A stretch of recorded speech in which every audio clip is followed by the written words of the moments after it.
So just the other day I woke up to a message titled "Hello from PG Tips and Monkey." At first I thought it was just some fans messing around, but nope, this was the real PG Tips, and miraculously after the backlash following my video on the previous ad campaign, they've completely scrapped it, done a complete 180 and brought back Monkey. Like, you can't make this up.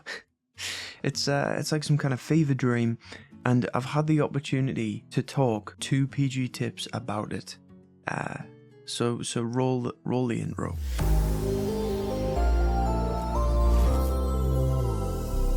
So recently PG Tips started posting these new teasers, which I missed because this wasn't something I expected in a million years. I wasn't exactly scouting out the socials because the people doing the previous campaign were pretty kind of headstrong in that was going to be the new thing, and Monkey Who. So for this to happen is completely unexpected. Also bearing in mind that Monkey is owned fully by Comic Relief now, so he's kind of licensed out to PG Tips to be part of these ads. So we see close-ups of a cozy looking home and then the monkey's paw. Another teaser is captioned "about to cause a stir," and that is indeed what happened when there was a stunningly positive reaction to this reveal. Then all of a sudden, bam, the kettle's on and the secret's out, Monkey's back, and just like us, he's living life one tea at a time. At home with Monkey, steaming now. This is the caption for the minute-long ad kicking off this brand new campaign. When we catch up with Monkey years after his last appearance, we find out that he's now married and settled down with 2 kids. But the twist comes when it's revealed that he hasn't married another sock monkey, but rather Emily Atack from the In-Betweeners, being an all-round comedian similar to Johnny Vegas as Al, who unfortunately doesn't return. But we do get a call back when Monkey shouts Al at the beginning of the ad. Al! Al! Open the door! Al? An abbreviation of his wife's fictional name, Alice. Alice! Yes! We also never see the kids, Chai and Earl, which makes it hilarious to imagine what they could possibly look like. Unfortunately, Ben Miller doesn't return as Monkey. Outrage! He's effectively been recast and is now voiced by comedian Ivo Graham. Although you wouldn't necessarily even notice this because he does naturally sound quite similar. But we just live life one tea at a time. Which is a good start, and I'm looking forward to seeing what he does with them in the future. The premise of the campaign is that Monkey and Alice are stars of a reality TV show, At Home with Monkey, which happens to be sponsored by PG Tips. And I think that's a really clever idea. You could just have it plastered all over and it adds to the comedy. Speaking of, fun comedy is once again the centre focus and not dull, dreary corporate messaging. I critiqued how soulless and empty the previous ad campaign looked visually, whilst this one still feels modern, but much more cozy, akin to the original ads. If you look closely, pretty much everything we see in this ad, from decor to clothing, are made up of vibrant greens and reds to punctuate the white background. All colours in the PG Tips logo. A highlight of the ad has got to be the physical comedy of Monkey being smacked in the face by a football, followed by Alice breaking character and scolding the kids. Simmer down, children. Right, Chai and Earl, pack Yes, it in. it's chaotic. Which gives it that authentic feel of an unscripted reality TV show. So I was in shock that this big of a turnaround had happened so fast, and meanwhile a guy called Nathan, who's a manager at Lipton who own PG Tips, wanted to chat with me about the campaign. I had plenty of questions, so we had a good chat about what's been going on behind the scenes, and he's graciously allowed us to share some of it in this video. So first of all, we talk about how the campaign launched.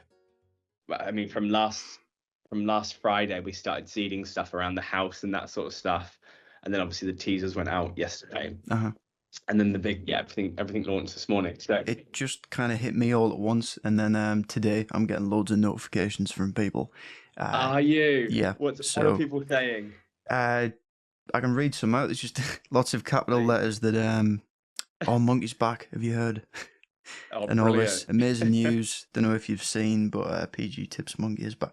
I didn't know there was such a following to be like, you know what I mean? It's really a strange thing, but it's quite cool.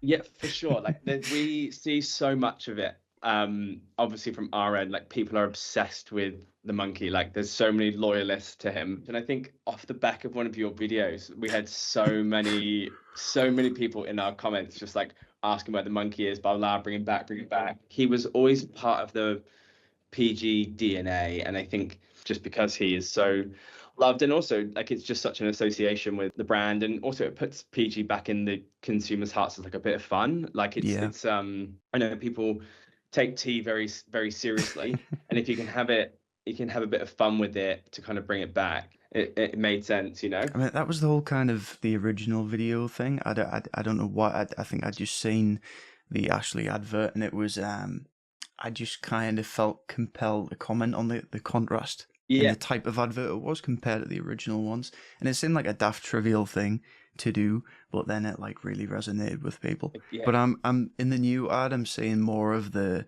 kind of classic, you know, that fun, as you say. Yeah.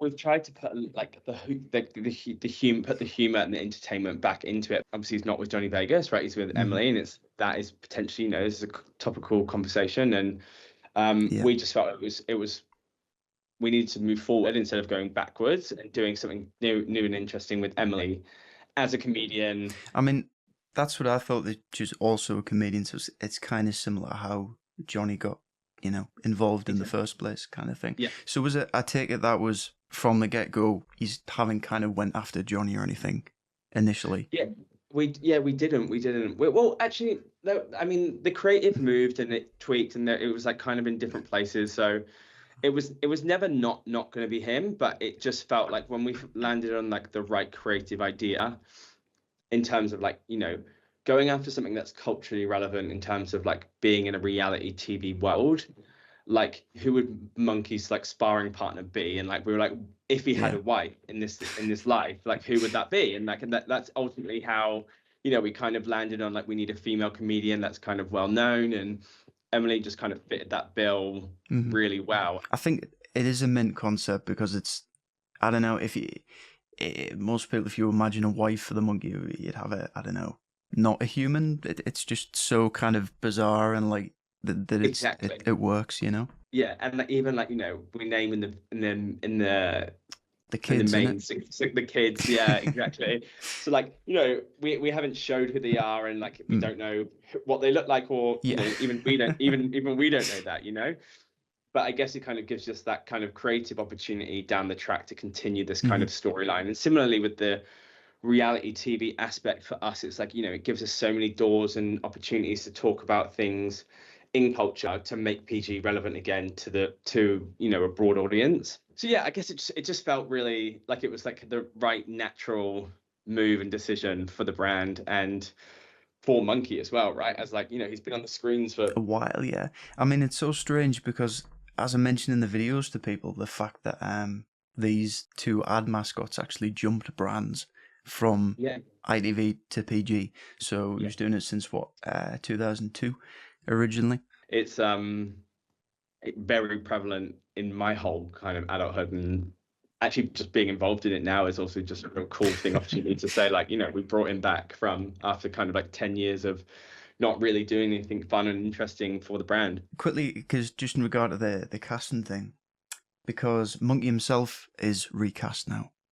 Yeah. And has a different, was it ever, similarly to Johnny, was it ever considered to go to Ben Miller, who did Monkey, or? Yeah, it was considered as a continuation, but Monkey's voice has moved on throughout his career. I think he's had maybe like 3 different voice artists, I guess you could say.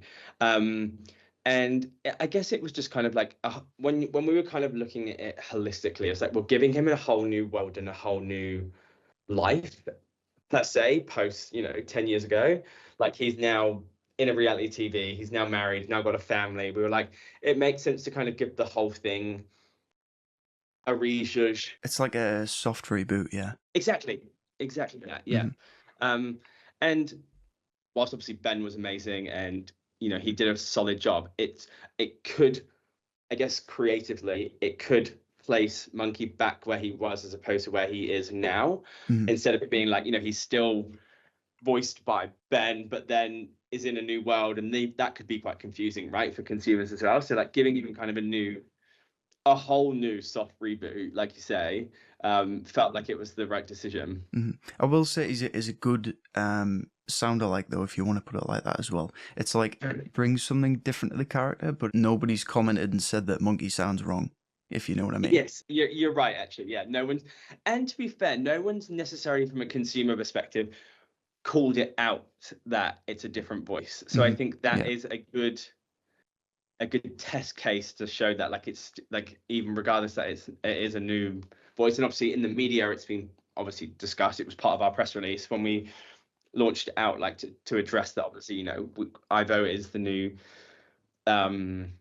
voice, but from a social perspective it's not really necessarily been picked up, which is nice to see that. It kind of happens with, I don't know, those kind of puppet characters, because people almost dismiss them in the press and stuff. It's just that's who it is, right? Yeah. It's weird. Yeah. But I think, is the guy who actually puppeteered the monkey the same? It is, yeah. Is it Nigel? Nigel, yeah. And there's actually a team of them. So there's 3 of them. So there's Nigel, who actually kind of operates Monkey. And then there's Hall, who dresses Monkey and makes them. And I think he told me on the shoot that it takes like 28 days to hand stitch one of them. Wow. So like there's a lot of craftsmanship that goes into it. And then Sue also manages the reactions. She does quite a lot of the arm movements in turn with Nigel obviously operating the monkey. Yeah.